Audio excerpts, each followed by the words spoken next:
இல்லாமல் திருப்தியாய் என்னை நிறைத்தீ.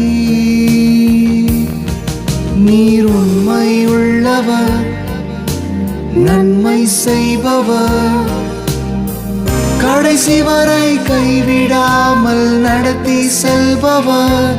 நீர் உண்மை உள்ளவர், நன்மை செய்பவர், கடைசி வரை கைவிடாமல் நடத்தி செல்பவர்.